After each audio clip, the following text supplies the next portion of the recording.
Hey, everybody, and welcome to Comedians on Technology, People and Drugs. I'm your host, Sam Joseph, and today we're very lucky to have comedian Jay Yamaki on the podcast. Hey, Jay, it's really great to have you with us. Hello. Thanks so much for sharing your time. Oh, no worries. Sorry, I interrupted you with hello. No problem at all. I'm forever interrupting other people, and yeah, it's. I think it's also particularly well. My excuse often is that it's particularly difficult on Zoom. But you know the key thing is you are a very funny person, and it's just an absolute joy to have you with us. Oh, thank you very much, Sam. I do appreciate that. Ironically, I've got nothing to say to that. Well, I've been. Very kind of you to say that, but it's one thing. So I did think of something back in school. I don't know if you ever had this, but I used to be incredibly well. I used to get lots of laughs until someone said you're really funny, and then after Uh, that, it was pure eating shit, if I'm allowed to swear. Yes, absolutely. Yes, yes. Oh, Yeah. encouraged. None of that anti-Saxon bigotry on this show. Um, Anti-Saxon bigotry.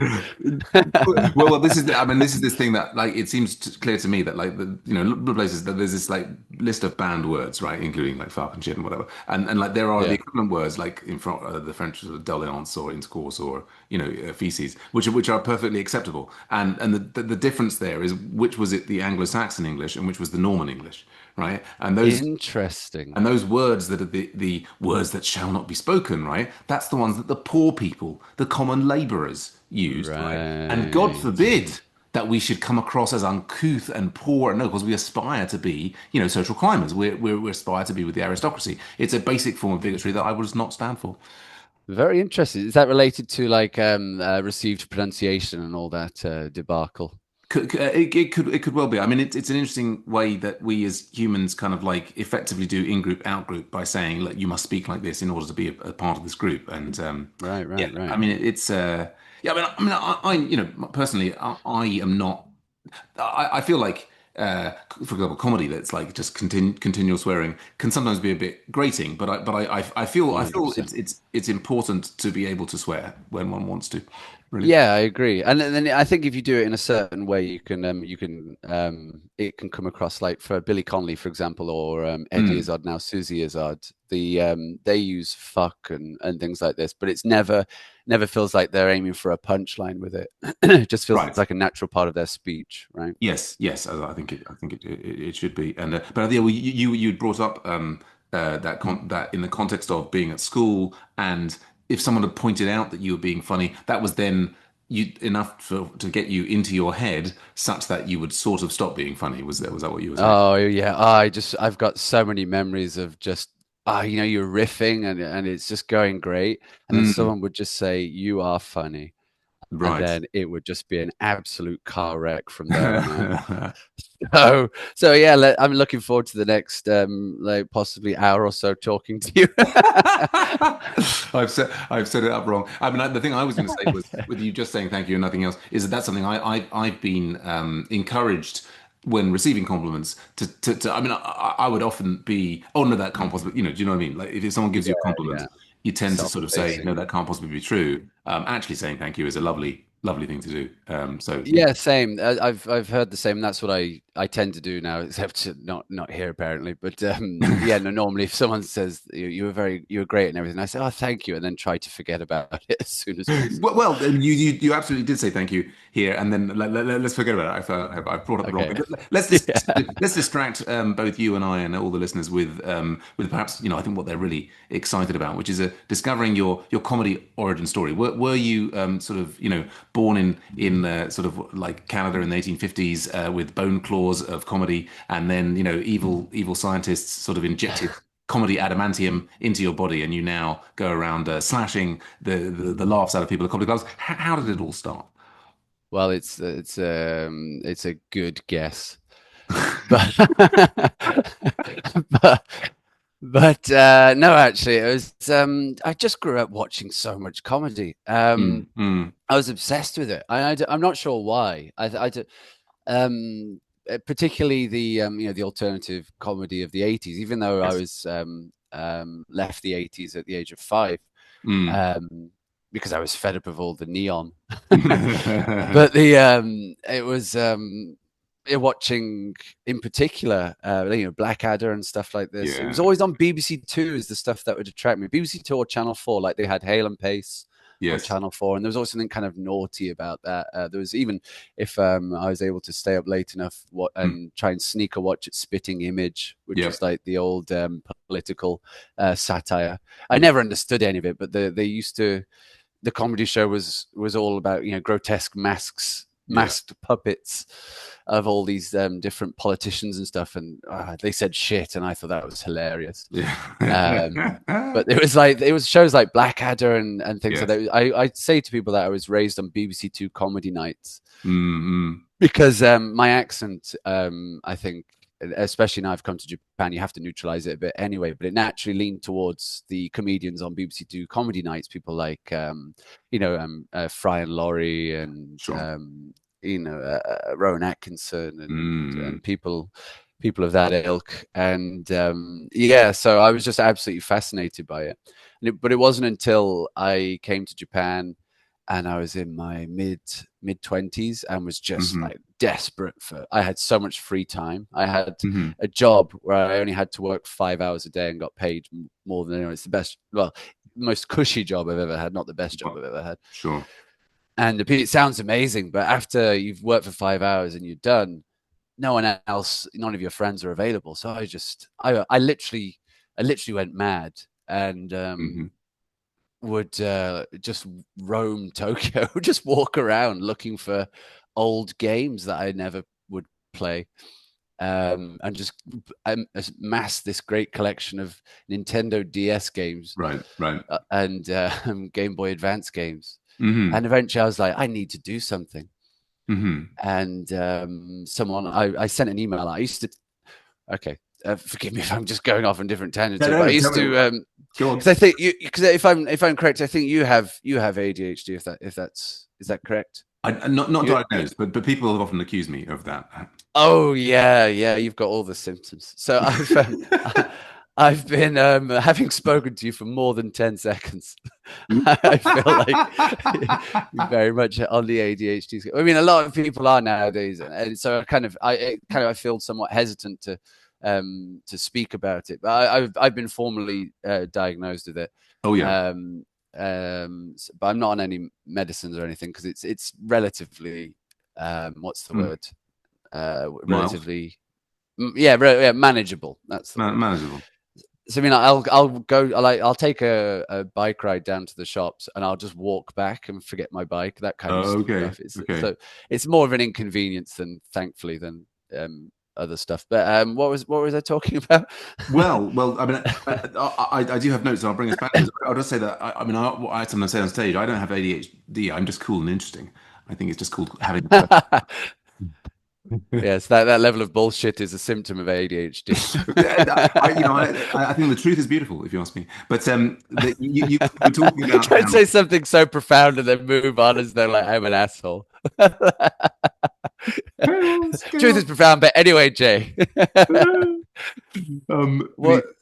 well, I can bring you all the way back because I've got notes on all of these things, but I just wanted to touch Oh, on well done. I the, thought I was the, waffling on. no, I think that there's a clear narrative here which I can pick out, which is well, I mean, one I'm really interested. You were riffing in school, something I well did sort of failed to do. I was never very funny. I mean, I always was always funny unintentionally in school, which is a little bit different. But Yeah. it How does sounds that feel? Do you mind if I ask you a question? How does that feel? Being funny unintentionally? Is that something that you would kind of be able to accept, or is it something that's like, no, no, no, I want to be funny intentionally? Is there anything there in that? I think I was just generally very confused, when I was in school, I was always very impressed by the people who seemed to be intentionally funny. I Yeah, don't think that it didn't occur to me that would be something that I could do, almost like cognitively yeah, at the early age. I mean that's something else that came later maybe, but I think I think we're of not dissimilar ages. I also grew up. I mean, I was a huge fan of Blackadder and all of these things. I think I also my accent. I mean, I say like I grew up in Harrow. Northwest London, Yeah, yeah, all of my contemporaries, they sort of emulate a kind of Cockney sort of, we're from the street. And it's like, yeah, yeah, I yeah, just basically, ended up making friends with the BBC TV presenters, ended up speaking, and it's sort of like, but it's interesting yeah. to hear you say about the, like Fry and Laurie and Ro, Ro, Yeah. is it Rowan Atkinson, yeah, who's Rowan Atkinson, yeah. The yeah, yeah, my because I spoke to like my cousin. I used to be obsessed with like Bill Bailey and Eddie Izzard. We quote them constantly, mm, or mm, yeah, and Blackadder and all these kind of shows. And I yes, think that yes. just became a habit, which has now started to come out in my comedy as well. Yeah, I mean, I didn't wasn't exposed to Bill Bailey until much later, but Eddie Izzard, I was a big fan. But I was just out of interest, which part of the UK did you grow up in, very roughly? In a place called Stafford near Birmingham. Okay, Not to be confused with Stratford. A lot of people got think it was you. Stratford. It's Stafford. I say that the it was this is true on a guide to towns in the Midlands. Mm. Stafford. It said well worth giving a miss. So it's a very kind of it's a lovely place to visit, but it's a very kind Mm. of quiet, slightly conservative side town. So I mean, it's got its nice parts, but it's also got its. I was kind of in between the conservative and more Labour, rural kind of Rugeley, Right. which was so in between those. Interesting, interesting. It makes me think that I think Stuart Goldsmith, who's been doing his amazing comedian podcast for many years, he grew up, I think, in Leamington Spa, and had talked Right. about this, sort of quiet, calm, Midland roots. And but so you were talking about this, the input from the sort of BBC and Channel 4, comedy, the alt scene. I mean, I'm just watching I mean, I'm watching there's a YouTube series well, it's a BBC series that came out in 1999. It's on YouTube, which is called History of Alt Comedy, which talks about the creation of the Comedy Store and got Rick Mail and Aid Edmondson and French and Saunders, Oh yeah, how they were yeah, all yeah. involved in this sort of wave. French and Saunders. Yeah. Yeah, yeah, amazing, amazing stuff. But you were saying then you came to Japan in your mid 20s for this sort of amazing job, and you were talking about roaming Tokyo and you like having this spare time. Oh yeah, yeah. And what I thought you might be saying is like you spent your spare time, trying to access all of this comedy that you enjoy. Because I moved to Japan in Yeah. my mid 20s, and I had not as much freedom as you, but I remember that we didn't have streaming, and I remember downloading the Blackadder scripts because they were available, and like in the absence of anyone else or anything else to do, I was like living in Kawasaki. I would be like eating, my evening meal, reading the Blackadder scripts and recreating everything in my Yeah, head yeah. because I didn't have any access to any English-based television. Yeah, no, well, I didn't even have a computer at the time. So this is I mean, it was in a time of computers. It was like 2009 around that time. Hmm. Um, around that time, it was 2009. Does that make sense? But anyway, so yeah, I was in an apartment, and for the first 6 weeks, I had zero furniture. I literally just had what are they called, a futon on the floor, Mm-hmm. directly on the very hard floor, Right. and no ceiling lights because in Japan they're the kind of like you connect them to the ceiling, Mm-hmm. and when people move out they take them with them.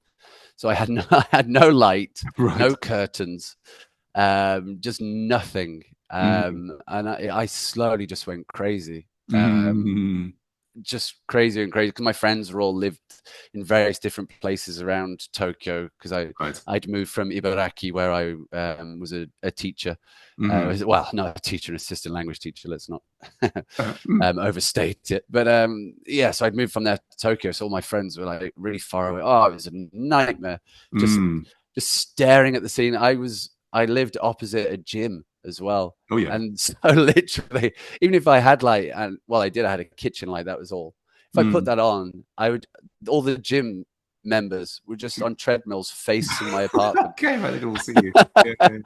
It was like a metaphor for life. The demons are there, like looking at me, judging Always me. watching. Yes, Yeah, judging, always judging. watching, judging. Oh, God. I used to go out onto the balcony and eat donuts just to just pass the time. You're right. Right. But Right. yeah, no. So I went a bit mad, and but I used to keep. I used to occasionally go to the manga cafes, the internet cafes, Right. and write an email to a bunch of people I had in my address book, and like fill them in on what had been going on in my so-called life. Hmm. And I was just like, I was at my wit's end on one of them, and I was like, what am I going to do? I've just got nothing to do. I'm just Hmm. roaming the streets of Tokyo looking for cheap secondhand games. And Hmm. someone sent a link to what's that website called where you can meet up with people. Well, there's Craigslist, I guess, was back in the day. I don't know. It was No, no, a sorry, not like it's like Japanese they've one. got clubs and stuff. Not like with like joggers unite, and all this kind of Yeah. stuff. And Oh, Meetup I, or oh, something. it's called Meetup. What's the name of that place where you can meet up with people? Oh, it's Meetup. But there's Oh, great, yeah. meetup.com. Yeah. Uh, but yeah, so I went on Meetup and was Mm, looking around, and there was an improv comedy class run right. by Chris Wells, Yes, I know and Chris. Yes. you know Chris. He's Yes. he's been a huge influence on my early comedy. Just Yeah. a wonderful, lovely, wonderful, Mm, lovely guy. yeah. Um, yeah, and so I went to the improv class, Right. which makes it sound like it was an easy thing to do. Oh, I went to the improv class. Holy fuck! I I arrived like 3 hours early and Yeah. literally just paced for 3 hours, Oh God. anxious as fuck. Because I was like, what am I going to do? Don't know what to do. Don't know what to do. I'm going to go. I'm going to go. What am I going to do? They're going to make me say stuff. I'm like, what if it's not funny? Well, oh my god! I Right. was just in my own head. Mm, But mm, I don't know if you've heard this, but if you're feeling anxious, they say just concentrate on the very next practical thing you have to do. So it was mm. literally put my right foot in front of me Oh and then wow. put my left foot, right foot, Mm, and aim for the door and mm. hope I get through. Right. And went in and never looked back. It was wonderful. Got hooked on the first one. Right. It was Fantastic. like a whole new world kind of thing. It was a lovely lovely experience. Oh, that's amazing. Well, and it's and this something this. Yes, it sounds like you mean it. No, no, well, I do. I very much. Amazing. But partly it's lovely Rock to and hear roll. Chris's name again, rock and roll. I don't have sound Yeah. effects. Just have me going. Yeah. I did an improv class. I mean, Chris Wells and myself, we were both in an improv class in Japan in like probably say 2001, 2002. I was Oh, like the real early days then, yeah. yeah, and I forget there was a guy Michael who was the one who was kind of he was just an extraordinary improviser, and then there was a couple of Japanese Yeah. folks as well whose names now escape me. But yeah, I mean, I was in competitions and like yeah, it's that was it Wow. was huge, huge, huge lot of fun, and it was sort of it represented a period like I hadn't really performed. I don't know, like I had tried stand up at 21 and sort of, hadn't really understood how it worked and thought everybody was just making it up and it just sort of seemed Right, impossible. right. And then, but did some improv and I'd done a lot of theatre. And then in Japan, I mean, I basically made this decision in about, what was it, like 95 or six to say, right, I'm just going to go the academic route. I'm going to, put aside the theatre. I'm going to focus on the academic route. Right. And I came to Japan on that sort of academic flow, working for a technology company. But then, doing the improv in Japan for like 2 or 3 years, that was a performative thing that I had. And then once I left Japan and then started a family, I wasn't going to do any more. It turned out for like another 20 years. But yeah, I learned Right, a lot in right. those improv classes. And that's I'm fascinated. You'd been funny in school. You hadn't done any performance in school. The idea of doing improv, like you're talking about, like you were like, I want to do something. Oh, that sounds really scary. Had you not had experience of performing or enjoying it or not enjoying it when before you took that improv class? Just kind of the like usual small things. Like occasionally, my sister would force me to. She would like do a skit or something, then I would be forced to perform in it No, in okay, an embarrassing role in some regard, sure, playing a like pretending to play a banjo or something. The sure. little things like that, and occasionally. because I wasn't particularly well liked by many teachers. I'm a very awkward, weird kind of guy, and that's just been who I've been throughout my whole life. Mm, And I'm fine with it, whatever. But so I used to get cast in like I was like second villager and stuff like right. that. But I would really ham it up and be like, okay, let's fucking do this, Right. second villager. They're gonna sing my name in the streets, kind of thing. But it wasn't until while I was on the jet program in Ibaraki, Mm, mm, we had this a guy called I forget his last name. Sorry, but it's Carruthers.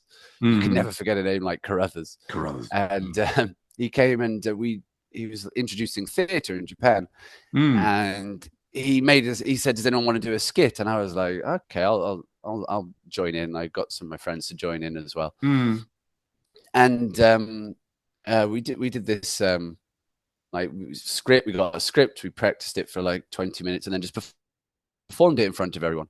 And he was mm, explaining like different rules of theatre as we were doing it. mm, And I did this kind of upper class British character, and Carruthers really liked it. Was like, he's got it, he's got it.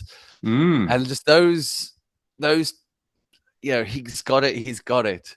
And after that, I didn't go into theatre. I'm a bit shy and everything. I didn't know what to do. Blah blah blah. I'm Mm. very kind of not a very dynamic person.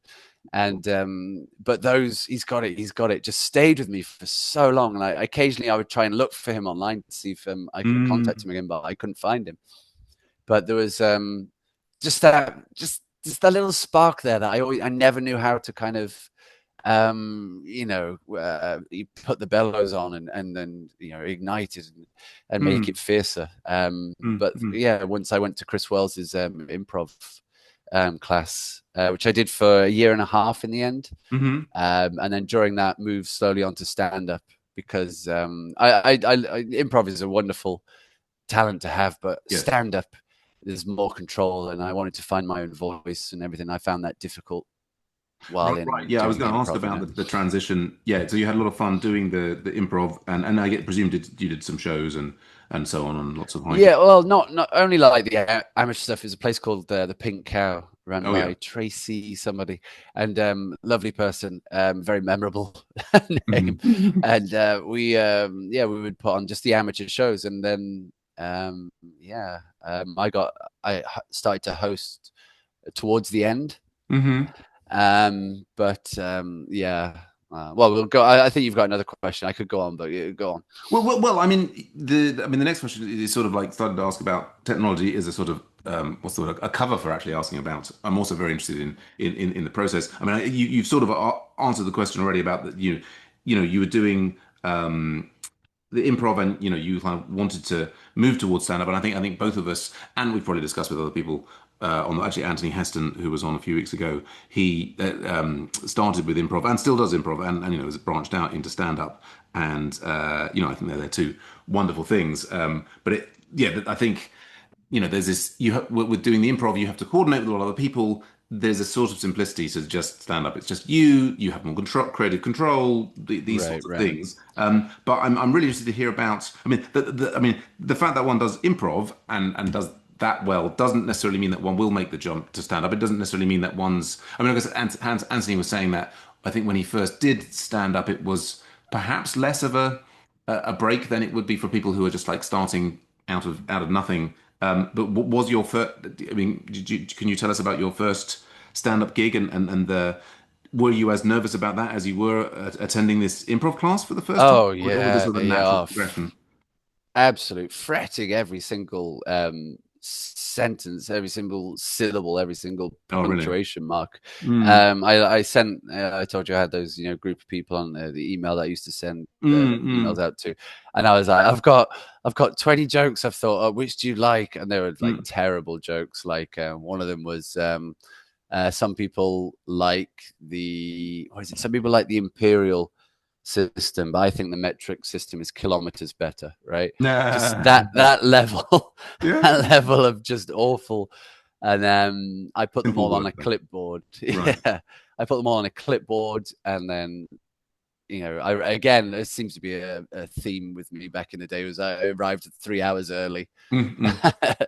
at the cafe, and they were just opening. And we were like, "What are you doing here?" And I was, "Sorry, can I have some milk?" And Mm-mm. I just sat with the milk like a little baby in the corner, Mm-mm. going over my notes. Mm. And yeah, Chris, I think was Chris Wells there. Yeah, Chris Wells, I think was there in the first one. Mm. And there's Mm. Dave Guttridge was the guy who was running it. Oh, I know. Um, Was he really? As I know Dave. yeah. Well, okay. Wow. This is interesting.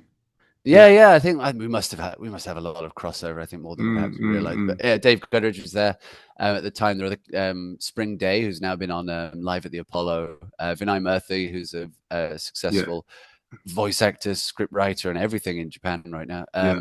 They were all there, and first set went like you get that beginner's luck thing, Mm, mm. and it went pretty well. But you're Right. allowed to go, but you were allowed to go back on. It was an interesting open mic because they didn't have enough comedians, so you were allowed to go Oh, back on and do another few minutes. So I went right. up 3 times with vastly diminishing returns each time.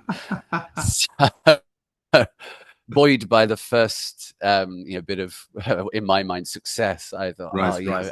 I'll do the other jokes that I rejected, and forgetting why I rejected them, Mm, and mm. yeah, just yeah, just ate a dick, and then was like, oh no, maybe I can claw it back, and Right, then was right, like, oh no, more dicks, more dicks flying at me, right. and yeah, it was a disaster, but it was one of those things of just like this is I've got to do this. I've got to do this. This is what I'm kind of like meant to do. Right. Yeah, it was very much felt like a calling, and I've later realized that the calling doesn't necessarily mean it has to be your whole thing. It can just be a Mm. part of it. Right, right. Because I went back to the UK to become a stand-up comedian Oh, yes. during the recession. Wow. Uh-huh. I mean, they say the secret to comedy is timing, right? And and I went and I Yeah, did about 100 gigs or so in the UK, and slowly started to get some sort of right. momentum going. But ultimately, yeah, my dad. I was living in, my dad. I was in the middle of nowhere. Couldn't afford to get to gigs. And my dad in the end was like, "You need to get a job." Mm, So I mm, was like, mm, "Yeah, mm. fair point, mate. Fair point." And yeah, so I ended up having to give it up, unfortunately. But Right. yeah, Fascinating. Oh, that's amazing. I mean, because Dave Gutteridge, I mean, I knew him before I met Chris Wells, and he was sort of one of a group of like sort of tech folks that was hanging out with in Japan in like '99 and 2000 and so on. yeah. But I think he'd gone back to Canada, and it sounds like he then subsequently came back because Chris Wells obviously improv in my mind, but I hadn't realized that Dave had got into the performance side of things. So that's just. Yeah, well, you did both improv and stand up, I believe. Yeah, yeah, yeah. That's Yeah, good for him. Good for him. yeah, yeah, Yes, and I really relate to that feeling of doing it and like I've got to do this felt like a calling. I mean, when I finally did, I did like a comedy course in 2021, and actually learnt some of the ropes of stand up and did like I would say my first proper gig. I just yeah. was like something grabbed hold of me, and I've now done. It kind of click a bit more when you after you'd done the comedy course. Well, I think You said you'd done it when you were in you're 21, right? yeah, because I had been, and as mentioned on the podcast before, I'd been at university in Edinburgh, and I'd gone there after like this is my second university, and the previous one I'd basically been doing loads and loads of acting and directing, and I went and I spent like kind of the year that I was supposed to be doing a master's. I spent the whole time. I did like 13 different plays. I auditioned for everything. I was like addicted to being on the stage, and at the time, I didn't like it was right. Like theatre that's the mechanism to get that experience of being on the stage. And then I was Right, right. working in a bar, and I had various friends through the theatre. Some who were doing theatre sports and doing improv, and that even as a concept was being introduced to me. And like retrospectively, it was like, God, why was I spending all of this time like rehearsing all these lines for these plays when I could just show up on a Friday and do theatre sports with the improv people? That would have been so much easier and probably better for my masters. Through knowing those. And I started doing improv plays with them, and then we said, "Oh, let's put together a comedy night." So we put together. I was the MC for a comedy night, and I didn't.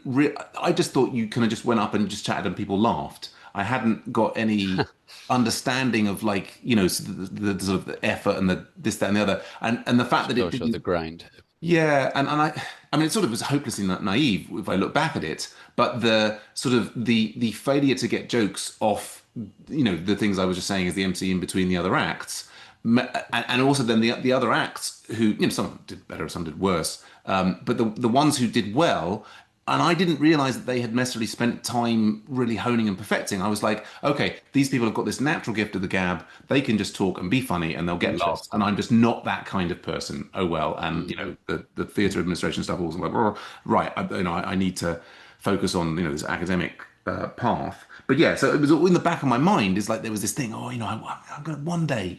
Yeah. But I think it had been a very scary sensation being on the stage, everybody looking. Not, it was very embarrassing not getting Yeah, yeah. laughs when you're hoping to get. Oh, it's the worst, Yeah, dude. yeah. Looking back, man. Have you been heckled or anything or? Oh yes, no, I've had yeah, all sorts of heckles. I mean, interestingly, even more. I do a lot of virtual reality comedy. I've been vigorously heckled. I've even punched someone on the nose in a virtual reality bar as part of the an altercation. It all kicked off virtual reality, I can tell you. It all Uh, kicked off in virtual reality. yeah, yeah. Wow, man. It's but yes, no, I mean I've That's had things in, interesting. you've probably done, like the Blackout up the creek, where these gong shows where you've Oh, basically got gong people, shows, yeah. booing you and screaming, get off, it's like, oh, It's not been that bad, thankfully, oh but I no. have. No one's been screaming, "Get off!" You might. No, but I did the gong shows in the Frog and Bucket in Oh yeah, Manchester, Manchester yeah, and Preston, and also the Comedy Store in Manchester. yeah. And oh my god, in Preston I used to do pretty well for some reason. Maybe because Mm, I did it was in university then. I was kind of familiar with the vibe, I guess. But in sure. Manchester, oh my god, I went up on stage, and three people in the audience get a board to hold up, and if all Yes, three are up, you're off, right? I went yes. up on stage and said hello, and two put their boards up. Yeah. How do I get them back? And yeah, in the end, before my minute was up, before my 5 minutes were up, before the first minute, I said to the last person, I said, please just put the board up. Yeah, yeah, yeah. And that was the only time I got a laugh, and they put the board up, and I was off. Oh, Right, right. it was harrowing times, man. Yeah, they're I It's mean, I do. It's like, I mean, the thing I was saying that get him off, actually what people were saying is exactly the card thing at yeah, up the creek. And so what they also do is it depends on the MCs can really rile the crowd up or not, depending upon the personality of the MC. But the MC will right. like sort of say like, oh, you the crowd, you, if you haven't got a card, you can. So that basically, there were people who didn't have cards shouting card, card, like to like get Yes, milk. And then I yes. said, I'm sorry, I only take cash, which actually got a laugh. It was quite good fun. But Yeah, yeah. Well, I mean, you've made me laugh, so there you go. Hopefully yeah, that well, helps. this is Those memories. it's partly why I do the podcast is documented cases of me people actually making people laugh just so that it can't it's on the public record somewhere. Yeah, yeah, yeah. Yeah, You yeah, need it, yeah. right? But Can I tell you my go on. worst? Sorry, I know you've got questions, but I've got one of my It's worst. great. I want to hear a worse something. That sounds great. Tell me everything. Yeah, what was it? Worst child I murdered. No, the worst. What is it called? What was I talking about? Worst heckle that I Heckle, got go on. was Yeah. was not a. It wasn't like a from the back of the room kind of thing. No. I was doing a gig somewhere in York, I think, Oh yeah. and it was an older crowd. I was in my mid-20s at the time, and it was an Yeah. older crowd, and it was a more kind of conservative environment, and that's fine. I don't mean that in a kind of in a negative way. I just mean the Mm, vibe that I mm, was bringing was not something they wanted to mm. to be forced to watch. And I used to do kind of more experimental stuff. And one of my jokes was about me being tall and someone saying, me getting fed up with people saying, "How's the weather up there?" Mm-hmm. And so I said, a guy said to me, "How's the weather up there?" And I would pause for 15 seconds, Mm-hmm. in complete silence, and then say, "Pardon?" And then the guy would ask again and say, "How's the weather?" I'd pause 15 seconds, and I'd say, "Fine." And then he'd say, "Why the long pause?" And then I would pause 15 seconds and say, "Oh, sorry, it just takes a long time for sound to reach me." That was the Right. joke, right? Yes. And I didn't. The first time I did it, it killed. I won a competition, Oh and with wow. that joke, and I was like, "That's Mm, the best joke ever." Just for some mm, reason, some mm, mm, jokes mm. they only work that first time, Yeah, absolutely. and I did it at this gig in York, and I got nothing during the first 15 seconds, and I said pardon, nothing, and then I Yeah. got less the next 15 seconds, Yes, yes. less than nothing, and then just as I was about to say fine, a guy in the audience went, "Oh, for fuck's sake." Right. In this silence, and I was committed to the bits. I couldn't address him. Right, No one right, else had really heard them, but he was on the front row. He looked dead in my eyes. I just went, "Oh, for right. fuck's sake." That is the worst I've ever felt. Like Oh traveling God. over 100 miles for that. Fuck. Oh God, And yeah. then, If there's a gig you've got to, with a big round trip.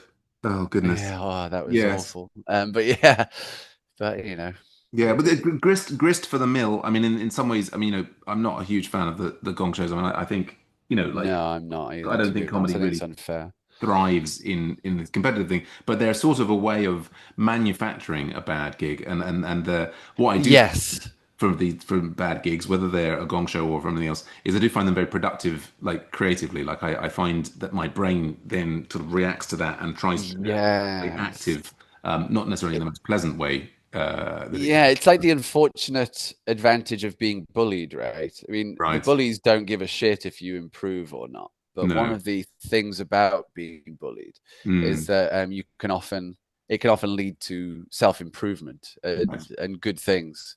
Like I say, the bullies don't intend for that. They're not like in the back of No. their mind going, "Oh, I hope he grows in size." Presumably not. No. No, Right. no, indeed. But yeah, those shows feel like bullying, and I feel like kind of more of a showcase for the MC Yeah. um, than Yeah. anything else. But like you say, yes, the good thing is that your brain just goes on fire after them, and it's like, right, what can I do to actually get through this? Yes, So yes. yeah, Yeah. I mean, I sort of see that it's a bit of kind of a resistance training, and yeah. but- So they yeah. do make you more hardy if you come back to it. Yeah, well, and I think there's also an extent to which, like from I mean, this is in London these days, and if you want to break into some of these clubs, then you need to do these gong shows. And I mean, I Yeah, can see the logic behind it. It's like if you can keep your cool in these very, very adversarial situations, then, yeah. when you've got like 500 people at the comedy store and, that you can keep your cool, then it's a sort of a trial by fire. Yeah, Anyway, and there's so many people wanting to be comedians as well that I think it's well. kind of their excuses to kind of filter through. But like you say, there are some people they filter through and they do good, but there's some people I think who have great potential but just get destroyed. Yeah, yeah, You know, and have their to have. confidence just yeah, Yes, it it's a yeah, shame. it's absolutely it's not a perfect sieve, but that's really interesting to hear about. Your attempt to kind of make it work in the UK, and then and I guess that was so it was after the doing improv in Japan. You went back to the UK, you had a go, Yeah. and then you came back to Japan, and of course now you're doing lots of comedy, lots of stand up in Japan. Yeah, it was a bit of a bit of a. It was 4 years, I think, before I got back into comedy. Was it 4 years? Yeah, back into comedy again. It was actually where I met BJ Fox, who now runs the Right. Tokyo Comedy Absolutely. Bar in Shibuya. Hmm. And I met him back in 2016, I think it was. Hmm. Yeah, Hmm. 16. And he saw some of my stuff in English. Was like, "Oh, do you want to do some stuff in Japanese too?" Hmm. And I thought, oh yeah, I'll give it a try, and I did comedy in Japanese. And here's the thing, right? Here's a fucking story of tragedy, Well, go on, go on. um, of missed opportunity. Is that I did two gigs in Japanese, and just to toot my own horn, absolutely stormed both of them. Well, wonderful. Yeah. I was nervous. I was so nervous. Like the first one I did, I stormed it, but BJ apparently said that I was holding my paper with my notes on just in case, and it was just flapping about. Right, right, right. The whole Oh, time. Yeah. just about just during the whole thing. He said, maybe Hmm. lose that, maybe lose that. And I was like, okay. Hmm. Hmm. So, yeah, and then the next gig I stormed it and I was like, oh, I can't believe him. And Ben was like, yeah, you really need to come to the next gig because there are people from NHK. They'll Mm. be in the audience. Yeah, yeah. And I was like, oh, that's great, that's great. But my son was due to be born, Oh, how and inconvenient. I was also in a nightmare job. I was stressed, and I was like, I was in my mentality back then was, I can't do the same material twice, Right. because what if people are there and they've heard it? And I was so paranoid Yeah, about that, to right, my right. detriment. Mm. And I in the end I was just too busy, and I said, no, I'm sorry, Oh, I can't really? do it. Mm. And that was the night that BJ Fox and Ruben VM Mm. got picked up for a show, and they're now like famous in Japan, touring around and Yeah, right, everything. right, right. So I missed that opportunity, and that kind of Oh. stuck with me for a while. I'm fine with it now, but it did take a Mm. while to kind of get it over, especially like 'cause back in the UK. I was in 2009, 2010, Mm. 2011 was when I was doing, no, 2010, 2011, sorry, back in the UK. So now there are people who, like Adam Rowe, Mm-hmm. God, what's his name? Paul Smith for Hot Mm-hmm. Water Comedy, for Right. example. Yeah. Tony Carroll on the podcast. One of my favorite guys, and I'm forgetting his name. Glaswegian comedian. Not Kevin Bridges. Not Giver Oh my Bridges. God. The one who's oh yeah, well we can Larry Dean. Larry Larry Dean. Dean. Yeah, yeah, right. Yeah, we used to gig all the time. We used to like go up to gigs together. I absolutely love that guy. Mm. And see him on TV and tour in Australia and everything. And it's like Mm. I just had a series of missed opportunities throughout my life Mm. where I've just like, if I'd have stuck it out a bit more, and maybe I could have got somewhere. Mm. But Mm. yeah, right, it's yeah, some. But now, thankfully, I'm trying to now. I'm a bit more settled and a better Yeah, comedian now, I feel. Then sure. I'm a bit more ready to kind of go out and get more opportunities. So I'll be going to the Sydney Fringe Festival Wonderful. in September, which I'm hugely looking forward to. Oh, brilliant. Um, so yes, but Yeah. no, sorry, I got distracted. But yes, you were saying. Sorry, No, what no, were we no, no, talking no. about? This is all comedy gold. If you ask me, Yeah, it the, sounds like it's affected you deeply. Yes. well, I mean, I don't need these are No, the sorry, stories. I know you're looking at the notes. I'm sorry. I'm just bullshitting. But well, I mean, it's a wonderful story, and I mean, it's making me think about I think when I was in Japan last year, I was saying, oh gosh, I should have started doing podcasting much earlier.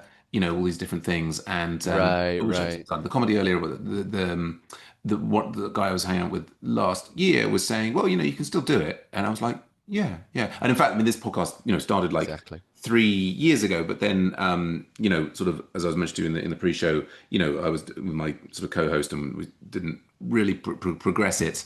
But I was, yeah, like there's no time like the present. It's easy to spend a lot of time, Exactly. as you say, like thinking about these missed opportunities, and obviously there were exciting things, but the most exciting Yeah. times may well still be ahead of us. I'm Yeah. just going to mention for our UK listeners who may not have heard of it, NHK is sort of the Japanese equivalent of the BBC.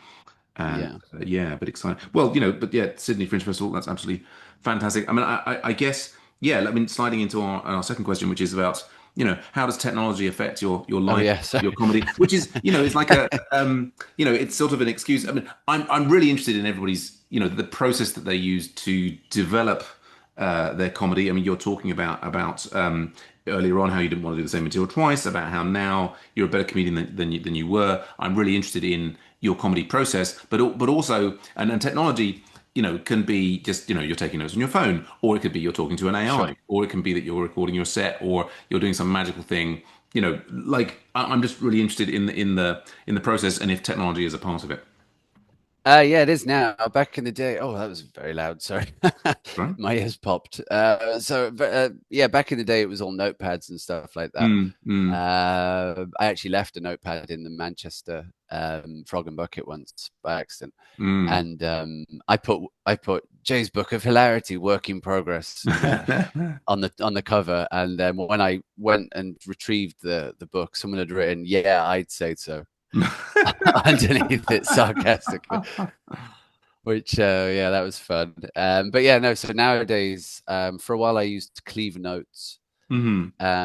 until I accidentally deleted all of my comedy Oh, material. no. Every single I'd accumulated over, I think, 8 months. I'd started back up, and I was like, okay, right, let's do a different set each week. And I'd done, I think, 20 different sets, something like that, up to that point. Mm. And then delete it, and all my notes, little ideas that I had, Yeah.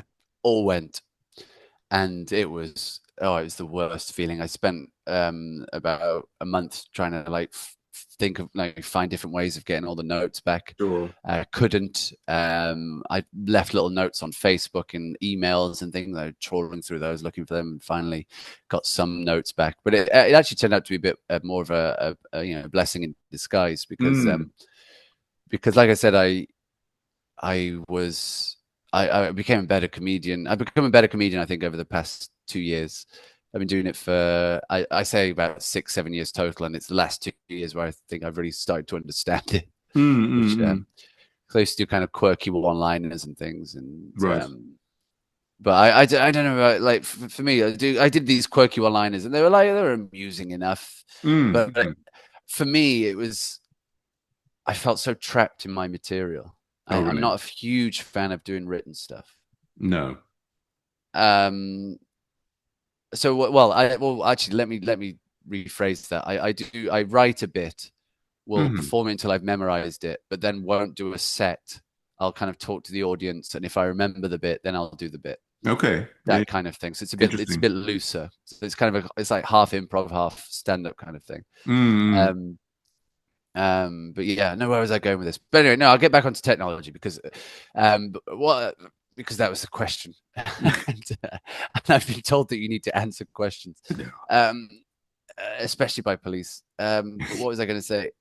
Yeah, no. So Google Docs, Oh, yeah. Google Docs has been, Google bad, all that stuff. But the good thing about them is Google Docs, Mm, and yeah, I've got hundreds of pages, hmm. literally hundreds of pages of notes now, and I Yeah. can just refer to them easily, and I don't have any worry. I've got them backed up and all this kind Yeah. of stuff. Don't have any Yes. worry because that I don't know.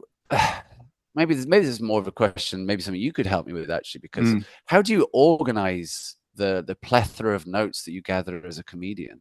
Yeah, it's tricky. I mean, I had a similar experience to you with I originally was like had like Apple Notes, and I very early on lost my Apple Notes in some Oh, it's a sync up thing, horrible which was a feeling, horrible isn't it? feeling. Yeah. And switched to Google Docs partly for the backup, and I have Yeah. this sort of ongoing thing there. I mean, I've also that I use on off. I use Notion, and in which is Okay. you're familiar with that one, but it's a I'm not, no. groovy kind of like document spacey sort of thing. But it'll do you sort of tables that are a bit like a spreadsheet in it, but look a bit nicer. So and I did have Oh, okay. various jokes in a like a probably a Google some kind of online spreadsheet, and I've moved a fair amount of them into this Notion thing, which then allows you to like sort by topic and like you can sort of update things. That's very, very good. That Star. sounds very useful, yeah. Although Yeah. Go on. I don't know, I never know. Sorry, mate. No, no, sure. But no, I get kind of I don't know what to label the topics. That's the thing. Mm. That is Mm. literally all I interrupted you to say. It's just how do you label topics? Like what? Like for me, because it would be like, oh, let's say Mm. it's a Japanese language, but it's also about like riding a bus or something like Sure. that. Like Sure. what do you do then? Well, I mean, with the so I mean, on the Notion one that I have at the moment, I mean, I've got like a few kind of what we call it toggles of like this is clean, dirty, or Japanese English, and then Yeah, like you can effectively have categories, but with the Notion, it's relatively just add like okay, this is a transport one. Okay, this one is to do with relationships, blah blah blah, what have you. I mean, it's relatively easy to add categories. To be honest, I don't do so much with the categories, and I have half a mind now since I'm doing a lot of stuff with this, AI things, because I think the bigger swathe of my notes, and I've got like I think hundreds of pages in Google Docs. I'm half tempted to give it to the AI and say, "Can you pull this all out and categorize it for me?" Because it's one of the things that AI is pretty good at doing, even if it can't. Just yeah. I think as I'm sort of I'm a comedy purist, but I think by that I think. the good thing about AI is if you're using it to kind of organize material that you've made, right? It's Mm, if people are coming up with, AI finish this joke, then I'm not a fan personally. But mm, if it's kind of mm. like AI, can you structure this? Or like so you flow this into this, then yeah, I can see it. There's an argument for that. It's not something I do personally, but I can certainly see that being beneficial for sure. Yeah, yeah. I mean, I'm sort of just on the cusp of whether I'm going to do it or not, because part of, like, if I did do that, is it would Yeah. be giving all of my comedy notes to, these faceless AI Yes. companies. And like, Yes. not that my comedy notes are of any huge quality at all, but still there's a sort of a threshold that one passes there about giving. Yeah, yeah. As I haven't actually done it yet, and I think I'm kind of, I mean, I've sort of referred to it before as this sort of Eminem thing. I think it's talked about, like, and he's doing like his rap battles or whatever he's doing, but he's like not preparing them precisely. He is always writing rhymes. And so, like, Right. he's practicing the sort of the rhyme part of his mind, so that then in Yeah. the heat of the moment, it's just completely natural to come up with new and interesting rhymes.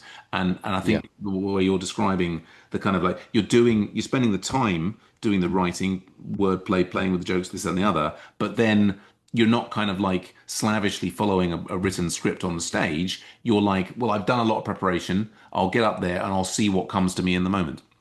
Yeah. And it took me. That's a very good point about Eminem doing those things. I used to kind of obsess over the writing, and every single last word would be on the train, panicking and panicking and panicking. But I do have ADHD, so it's very difficult for me to remember stuff. Mm, But so I'd panic, and then I would say the material not quite right, and I would get thrown off and this kind of thing.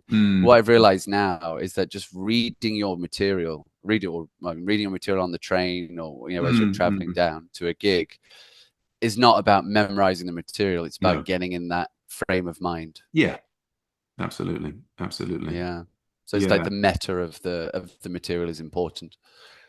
Yeah, no, I think that's great. That's great advice for, That makes all sense. us and all of those struggling comedians out there trying to get to the next level. Yeah. I mean, for myself, I mean, I am also, like, I think that ultimately we will one day have AIs that are funnier than humans. That time will come, and I think it's going to be very strange. I mean, one of my areas of research is computer comedy. I mean, in fact, actually, one of the reasons I know Chris Wells is because he was friends with Kim Binstead, who did a lot of research into this is even before current AI and LLMs, automated creation of jokes using, sort of expert systems and so on. I think it's a really interesting area of research. I know it's sort of anathema to comedians who feel strongly that, like, it's sort of, the modern LLMs are just what are they? They're cheating. They're somehow cheating. They're replicating other people's material or what have you. But I'm really Yeah, interested in exactly. what makes things funny, and I think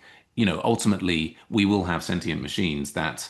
I mean, as I think Simon Rushdie said recently, the time to start being worried is when the machines are reliably funny, and I think that's there's this thing of, like, anytime a machine starts to be able to do something, we say, well, it doesn't actually require that much intelligence. But I think I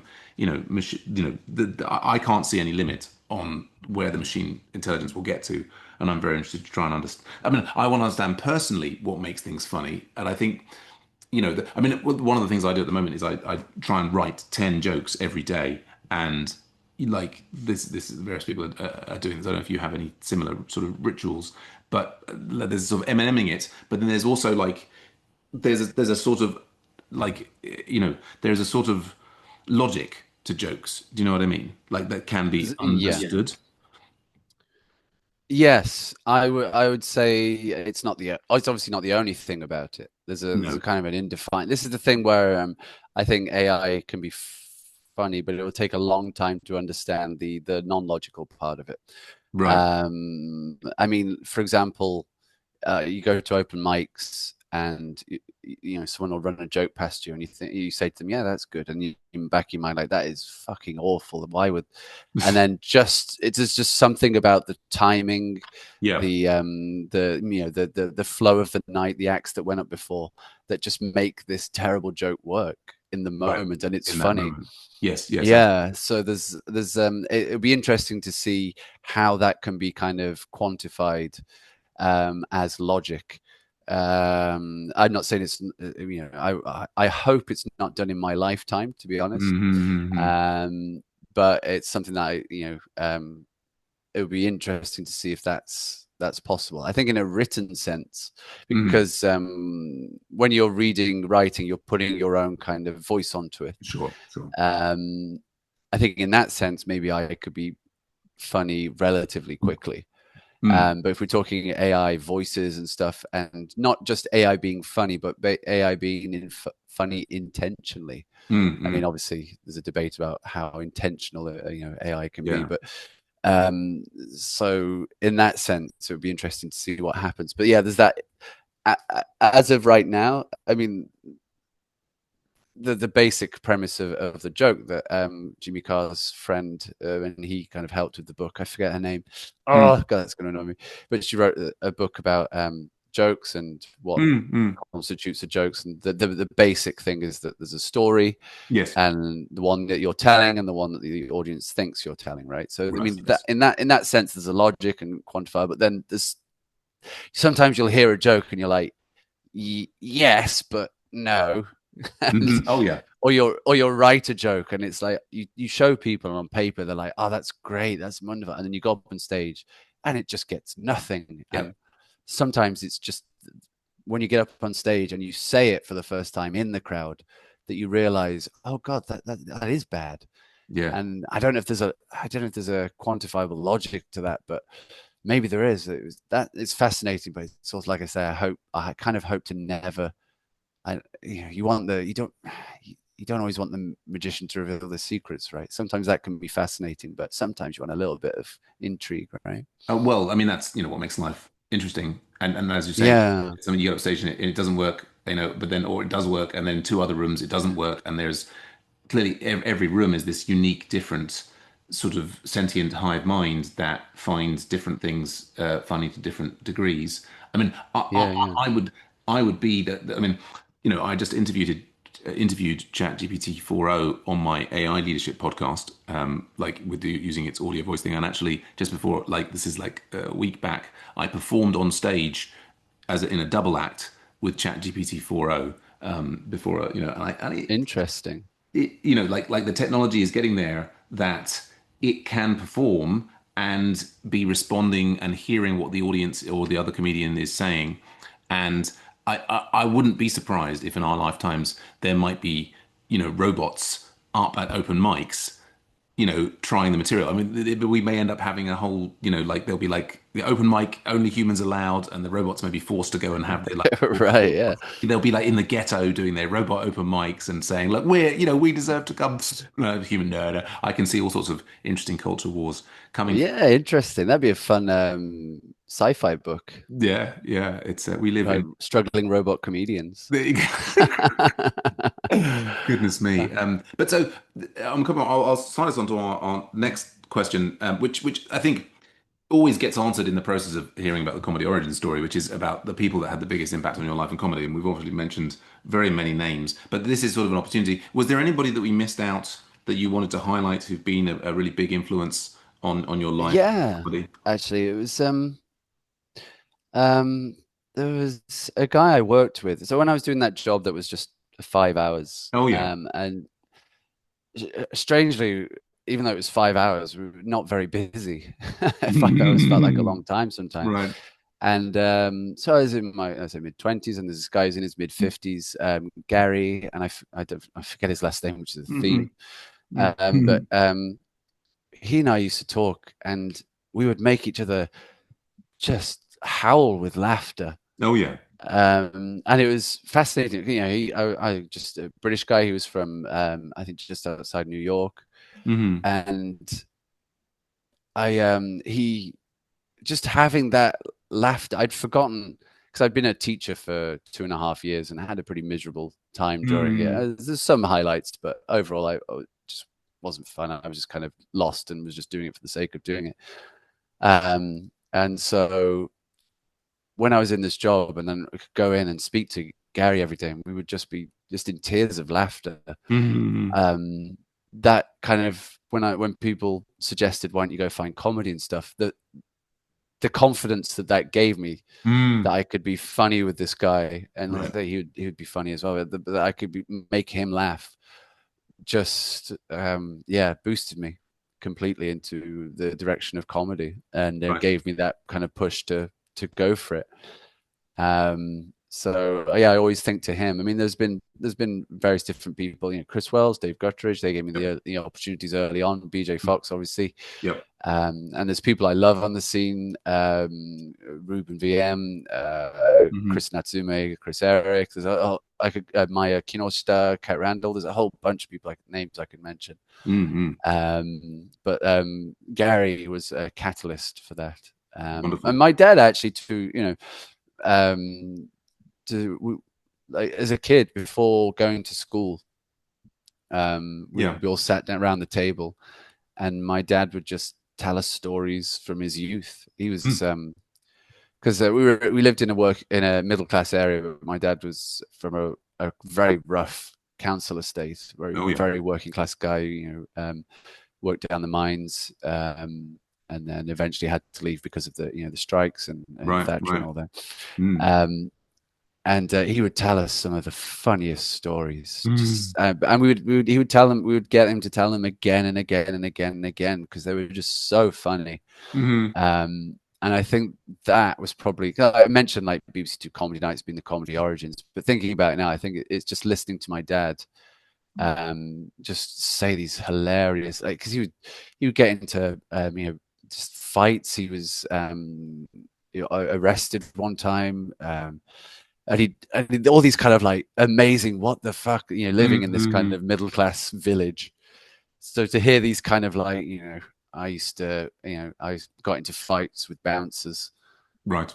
and they tried to send me to prison as a result of beating up this one bouncer guy. Hmm. It just was to a 5-year-old, 6-year-old, whatever, just in this very cushy, comparatively, we were still very poor, but compared to what my dad grew up in, Mm. comparatively cushy lifestyle, was just so fascinating to me. So Mm. as I grew up and I grew out of kind of wanting to do one-liners and things, I started to wanting to tell more stories, and I Yeah. think and I feel better as a comedian doing this kind of these story kind of things, even though there is a Yeah. silly twist to them.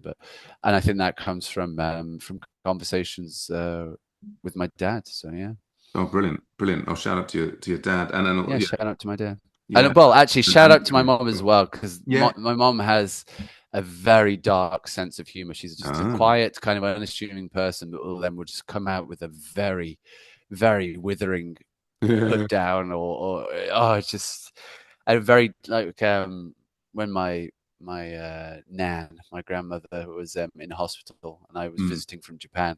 Mm. My mom and I, we would just make the darkest jokes to the horror of my dad, who's not really into dark jokes. Gosh. We should do this more often, that kind of thing. Just like these.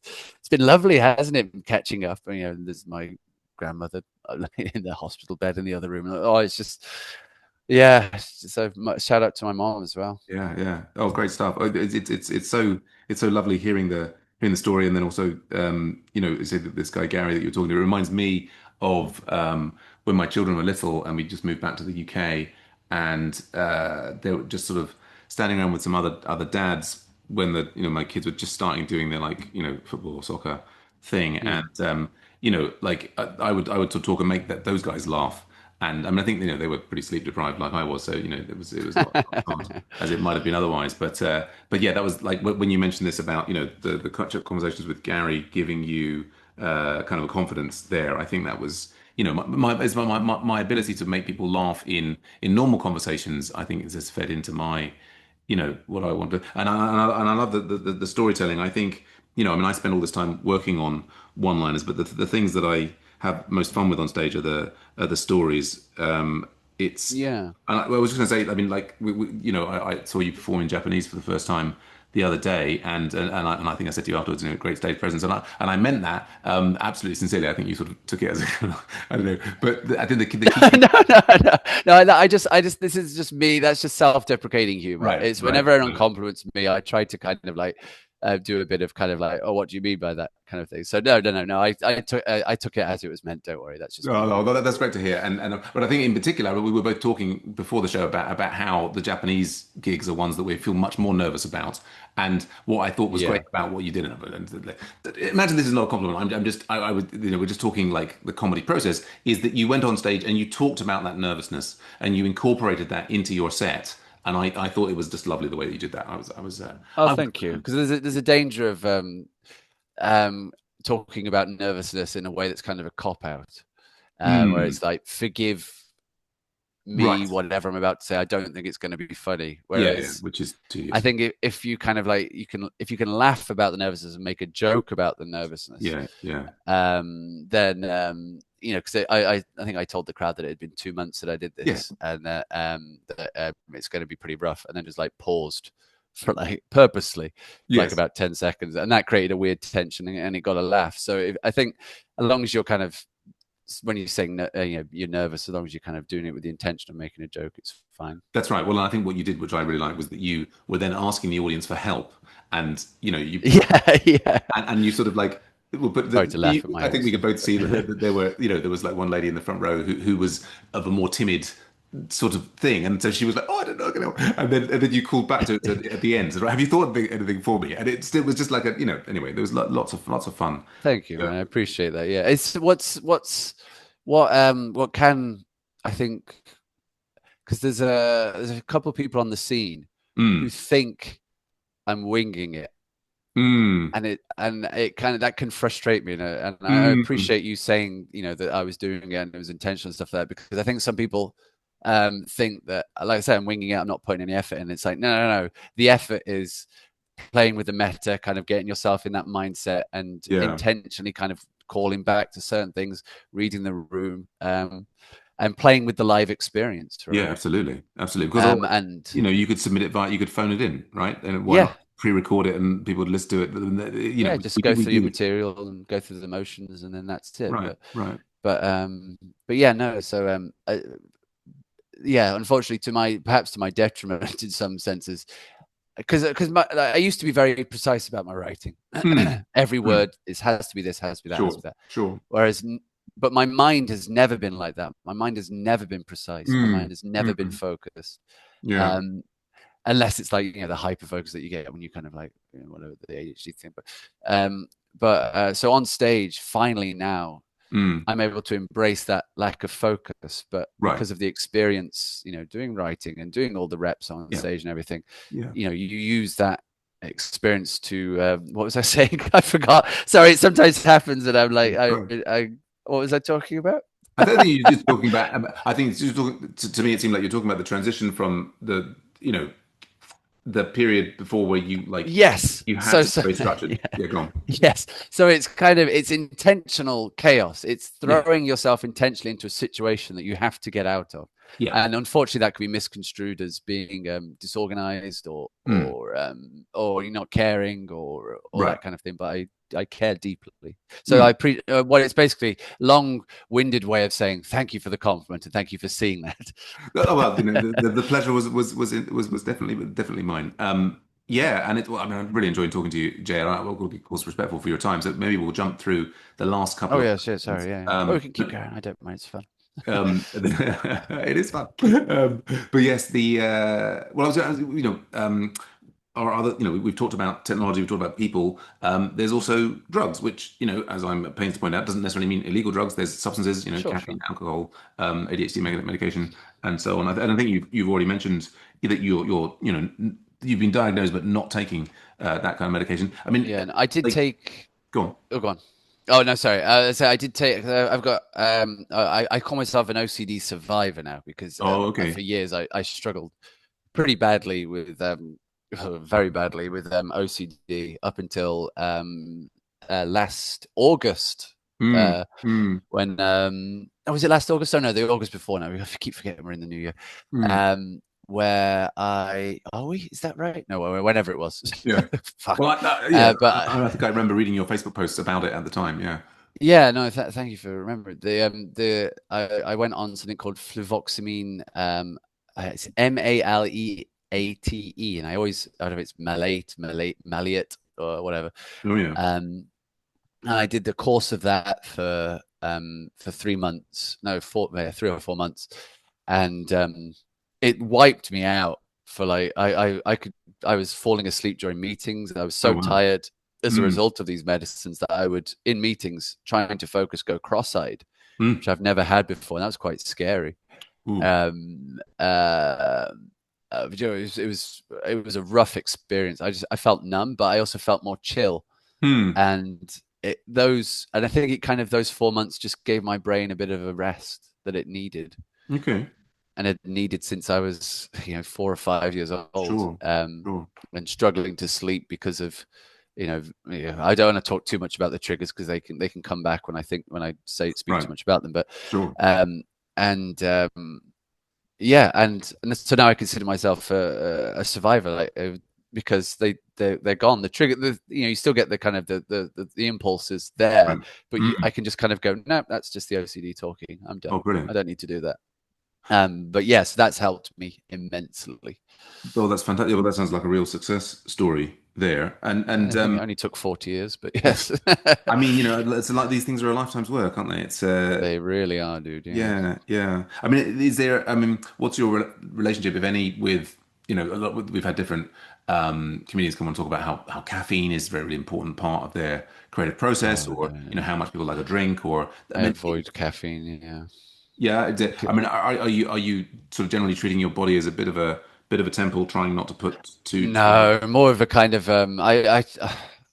yeah, I've only ever used caffeine if I'm desperate to be awake for work, but never Right. for it just doesn't sit well with me. And also, my wife is allergic to caffeine, Oh, and okay. it took us a number of years. Well, it took just over a year to figure out that she was. So dealing with it, because I mean, I've got, I say I'm on the milder side of the ADHD Hmm. diagnosis, but my wife is like full deep into it. Oh, really? And yeah, it really is. And whenever she had caffeine, Hmm. like for example, she would just go nuts. And I didn't know because she's quite hyperactive and whatever as it is, but she would just go crazy. Hmm. Like one time, she just froze in the middle of the road and was like, "I can't move. If Hmm. I move, something bad's going to happen." I'm like, "What? Why?" And then I realized it's because she'd had a Boss coffee. Right. And that was when we realized, oh, it's the caffeine. And it took a while to to convince her of that. And she's fine Mm-mm. now. She doesn't drink it at all now. But God, yeah. So I've seen the bad effects of caffeine. So I try to avoid it as much as I can. Mm-mm. But in terms of, no, but I do often drink vodka Oh yeah. before I go on stage, and it's one or two. It's never like kind of I'm never going on stage blind drunk, Mm-mm. because I find because I'm unfocused on stage. I'm unfocused in this interview, as you can tell, but it's particularly unfocused on stage, and because I lean into it. I try to make I've got the long kind of curly wavy hair. Mm-mm. I've got the beard and mustache, and I usually nowadays have like a beanie hat on, and I Mm-mm. try to always have a drink on stage Mm. so that people, whatever dumb things I say, people are like, oh, he's just a silly Right. guy, Yeah, there's sort of So a persona, it's the actually persona there that you're presenting. exactly. So the drink for me is the persona. Even if I'm having water, I'll put ice and a lemon in it or a lime, Yeah, so it right. looks like a cocktail. Sure. Because I've found that people, and you stop and take a drink of it, and that can get a laugh as well Right. depending on where you do it. Sure. Um, but yeah, no. What was the question? Oh, well, and I Sorry. mean, the question was, is that how do drugs affect your perception of reality? And I think Oh yeah. which I Sorry. think you've answered. I mean, I mean, it's wonderful to I've hear. got another drug story if you want. Please, yeah. For the because I do the roast battle stuff, and um, So roast battles, for listeners who don't know, it's insult comedy. It's Mm. kind of like a rap battle on stage, but it's just jokes back and forth that you've prepared. Yeah. And it's two comedians, and you go back and forth, and then one of them's declared a winner. Mm. So I ended up going to the finals for this, the world finals, Mm. and there's a guy there called Nate Welch who I absolutely adore. He's a wonderful, big-hearted guy, Mm. but he brought over to the UK some edibles. Oh yeah. I don't know if he brought them over or if he got them in the UK. I can't remember. I don't know, but he Right. had some edibles. Yeah. And I was in the UK, and I was like, okay, I haven't done drugs in like over a decade, so I'll try one. And oh Mm. my God, man!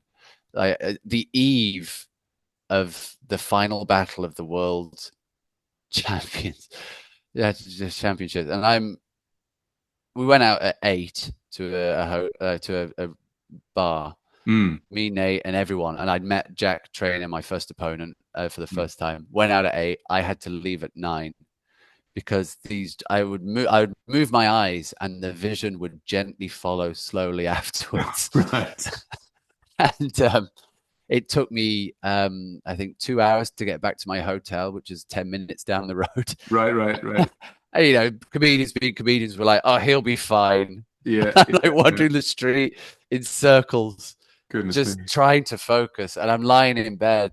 I finally go back to the hotel, have a shower, and there's just it's one of the worst trips of my life. There's just voices going, "This is a mistake." All Gosh. this right before the eve of the final. Oh man, that was wild. So yeah, I try not to do drugs. No, no, no. It's clearly, I mean, you definitely answered the question in like how your perceptions have been affected Yeah, it was unpleasantly not a on that good. occasion.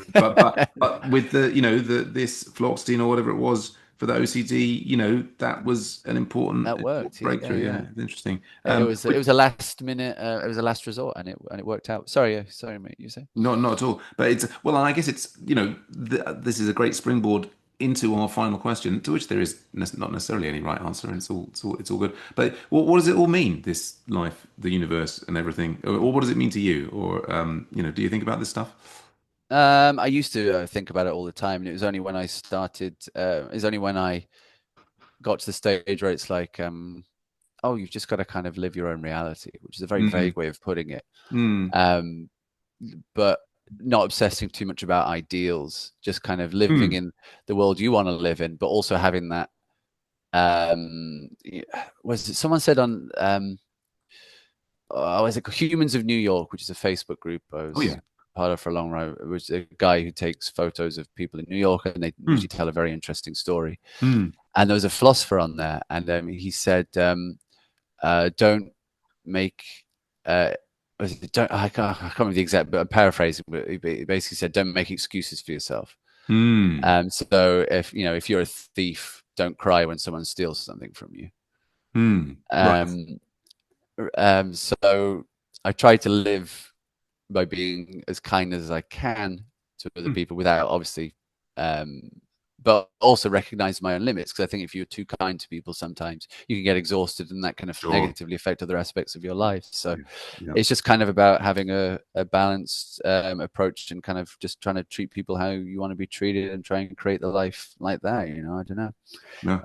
I try not to stress too much about it, because I was an art student and used to think about that all the time, and now it's just like, yeah, whatever, just go with the flow, Go with the and flow. try to create your own flow. Yeah. Brilliant, brilliant. Oh, well, perfect. I love it. I mean, I guess is there any? I imagine maybe not, but is there any religious framework that has ever influenced any of those thoughts? I mean, and do you think this might be a simulation or just dreams in the mind of God, or is that's kind of? I mean, Don't know. you've laid out a fantastic way to live. I just wonder if there's anything else that affects or has affected you reaching the conclusion that you just so eloquently No, put out. Yeah. no, just meeting my wife, and now she just makes me believe in life, and whatever happens afterwards, I'll deal with it. There you go. Yeah, yeah, Brilliant. whatever. Brilliant. Brilliant. So, Fantastic. Wonderful. It's been such a pleasure talking to you, Jay. yeah, you too, Now, man. and I think the listeners will want to hear more from you and find out more about you. Where should they go to find out more about you, and where can they see? I'm on Instagram, Jay Yamaki, Jayaymaki, Hmm. on Insta, and I've got some shows in Tokyo. If you're in the Tokyo area, check out Tokyo Comedy Bar. Got a solo show happening in Sydney on the 3rd, 6th, and 7th of September. So if you're in the area, come check it out. Thanks. Brilliant, brilliant. Well, thanks everyone. And remember, you can help support comedians on technology, people and drugs by going to patreon.com/comedians on, where any level of support will help us continue to produce this show. I still don't think anyone's given us any support, so you could be the first. We'll get all of Jay's upcoming shows in the show notes, but please do follow us on Facebook, and we look forward to being in your ears again soon. Last word to our fantastic guest, Jay Yamaki. I always love a bleak ending.